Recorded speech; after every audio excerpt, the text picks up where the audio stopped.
Hello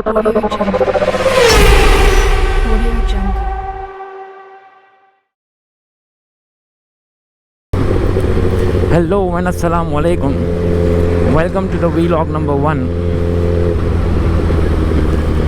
आज हमारा सारे बॉयज़ का जो है वो हाईवे का प्रोग्राम है, तो बस वहीं के लिए चल रहे हैं। ये हम चढ़े लियारी एक्सप्रेसवे के ऊपर।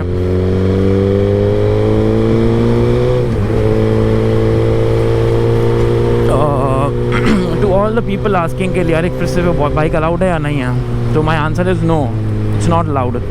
ठीक है, लेकिन मजबूरन हमारे पास और कोई रास्ता नहीं बचता। इस वक्त होता है शहर के अंदर सन्नाटा, तो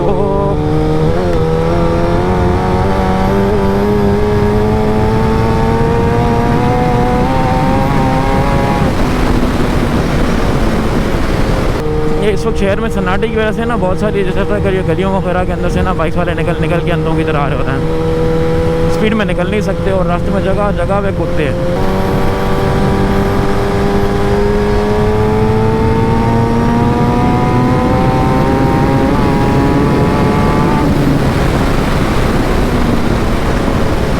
अच्छा, मेरी एक प्रैक्टिस है, मैं आता हूँ यहाँ पे, थोड़ी स्पीडिंग भी करता हूँ, लेकिन जहाँ पे जैसे अभी यहाँ पे थोड़ी ट्रैफिक आ गई ना, मैं यहाँ पे स्पीडिंग नहीं करूँगा।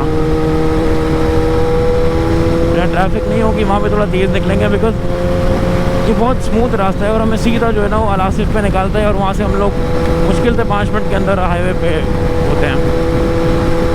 और शहर से जाने के अंदर कम से कम आधा घंटा, पौना घंटा, क्योंकि जगह जगह पे स्पीड ब्रेकर्स मिलते हैं और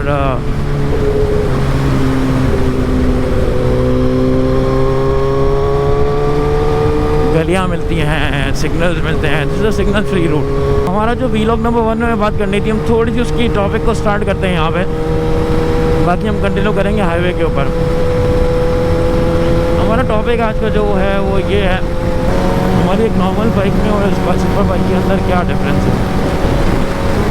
सबसे पहले तो आप लोगों को दिखाने के लिए मैंने काफ़ी दफ़ा जो है वो 6th गियर में पिकअप ली है। उसका रीज़न ये है कि भाई देखें, सबसे पहली बात तो जो हम यहाँ पे देख रहे हैं वो ये है कि भाई ये इतनी रिस्पॉन्सिव होती है कि अगर इसको मैं एक नॉर्मल बिल्कुल लो या नॉर्मल RPM से 6th गियर से भी पिक करूँगा ना, तो इसमें आराम से उड़ जाना है।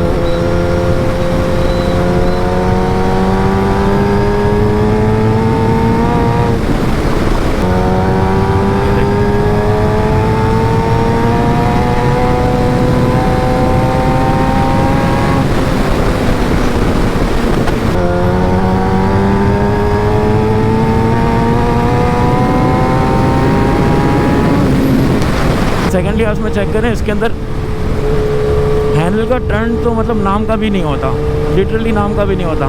इसमें पूरी बाइक ही आपकी, जब आप लीन करते हैं ना, आपकी पूरी बाइक ही लीन करनी पड़ती है, इधर भी टर्न करना है। हाँ, शॉर्ट टर्न हो, यू टर्न हो तो एक अलग बात है, वरना इनका जो टर्न रेडियस होता है वो बहुत बड़ा होता है।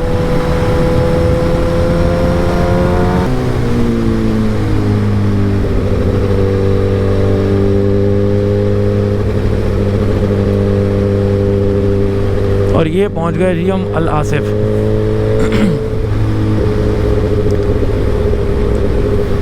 इतना सा गेम था बस, बहुत फॉग है, थोड़ा सा वेट करके निकलना पड़ेगा।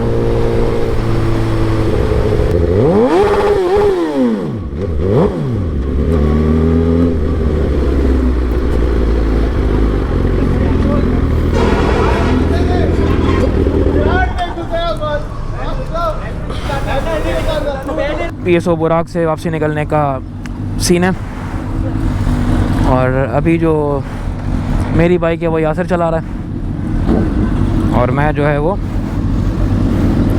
The beautiful CBR HRC addition.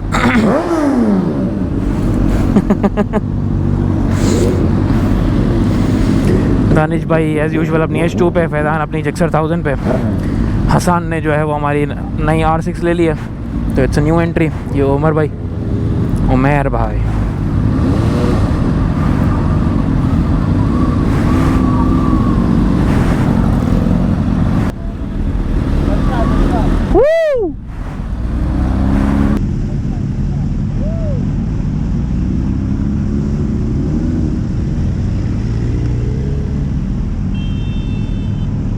इसका जो है वो सिटिंग पोस्चर बहुत मज़े का है, काफ़ी अपराइट सिटिंग पोस्चर है।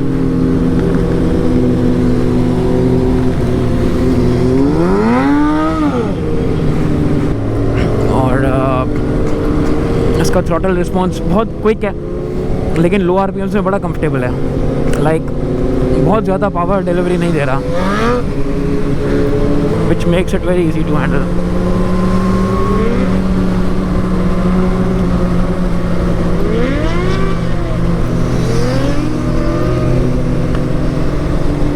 ब्रेकिंग बड़ी सॉलिड है। अच्छा, अपराइट पोस्चर में बैठने से जो है ना आपकी हैंडलिंग बड़ी डिफरेंट होती है। लाइक जिक्सर के अंदर जब मैं बैठता हूँ तो मैं फेयरिंग के लिटरली अंदर घुसा हुआ होता हूँ। और जहाँ तक इसकी लीनिंग की बात आती है तो हमारे जो अभी उस्मान भाई आए थे उन्होंने एक बहुत ही अच्छी प्रैक्टिकल एग्जांपल करके दिखाई थी। हम ऑब्वियसली प्रैक्टिकल एग्जांपल तो नहीं करके दिखा सकते, बट उन्होंने प्रैक्टिकल करके दिखाया था कि जब लीन करते हैं, इस पर कॉर्नरिंग करते हैं, तो आपका हाथ नहीं, आपकी टांगों से आप बाइक की ग्रिप करते हो। आपका एक हाथ जो है वो राइट वाला वो थ्रोटल पे बिजी होता है, लेफ्ट हैंड आपने सिर्फ सपोर्टिंग फैक्टर के लिए पकड़ना होता है हैंडल को। बाकी जितना भी आपने बाइक को कंट्रोल किया हुआ होता है ना, लीन किया हुआ होता है, वो सब आपकी टांगों से हो रहा होता है। हमारे जफ़र भाई हैं ऑन हिज ब्यूटीफुल जिक्सर 600।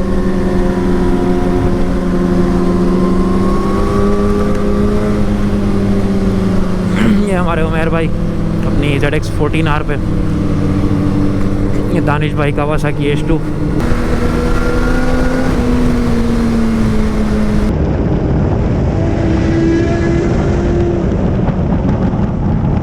जब तक हमें मैनेवरिंग का मौका नहीं मिलता चेक करने का, तब तक जो है वो मैं आपको इसकी फ्यूल कंजम्पशन वगैरह और दूसरी मेंटेनेंस की चीज़ों का बताता हूँ। जब हम 156 सीसी वाले सेगमेंट वाली बाइक्स की बात करते हैं तो उसके अंदर ही सबसे पहला क्वेश्चन तो लोगों का ये होता है, यार पेट्रोल एवरेज कितना देती है और उसकी मेंटेनेंस कॉस्ट क्या आती है, ठीक है। और तो सबसे ज़्यादा लोग जो है वो इंटरेस्टेड होते हैं इसकी पेट्रोल एवरेज और मेंटेनेंस कॉस्ट पूछने के लिए। Beat this bike, beat some other bike. मेरी जिक्सर जो है वो मुझे सिटी के अंदर between 9 to 12 depending on the aggression that I show average दे देती है, between 9 kilometres per litre to 12 kilometres per litre, ठीक है। ये मैं सिटी राइड की बात कर रहा हूँ। और अगर मैं बात करूँ हाईवे राइड की तो देखें आप, हाईवे पे मुझे काफ़ी देर हो गई गियर स्विच नहीं करना पड़ा, ठीक है। Same goes for the Gixxer, वहाँ पे उसने भी गियर स्विच नहीं किए होंगे। तो हाईवे पे मुझे जो है ना वो 16 और 17 मोस्टली जो एवरेज आती है दैट इज़ 17 सुकून से मिल जाती है, क्योंकि इसको हम सुकून से एक ही गियर पे चला रहे होते हैं। बहुत ज़्यादा गियर शिफ्ट्स नहीं होते, फिक्स ब्रेक्स नहीं होते हैं, थोड़ा बहुत ऊपर नीचे हो रहे होते हैं, but that is totally fine and acceptable. एक और फैक्टर जो इसका आता है, जिन स्पीड्स पे ये बाइक्स चल रही होती हैं, इनको रोकना ना सिर्फ ब्रेकिंग का काम नहीं होता, सिर्फ 2 ब्रेक से इनको रोकना इतना आसान नहीं होता। अगला जो है वो इनका डुअल डिस्क होती हैं, much bigger and better than the rear one, और उस पर 2 पिस्टन ईच साइड पर लगे हुए होते हैं, बड़े साइज़ के।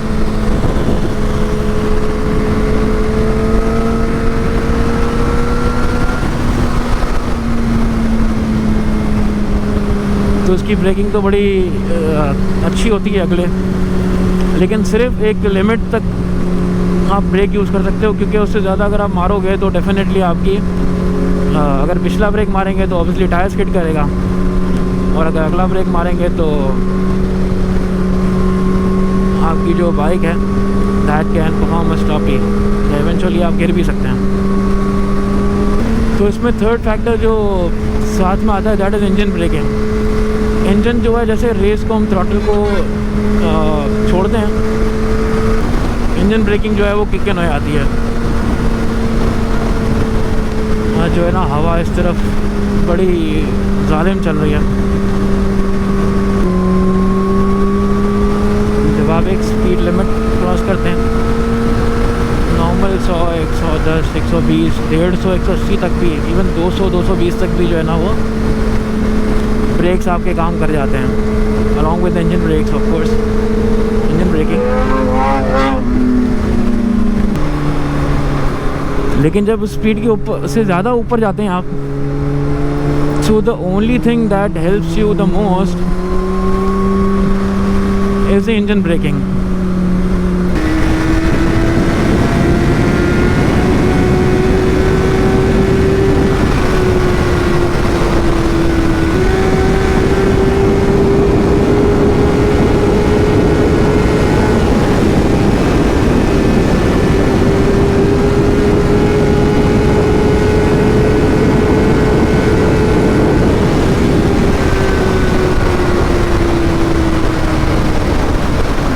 ये मैन्यूवरिंग जिक्सर से भी काफ़ी आसान लग रही है।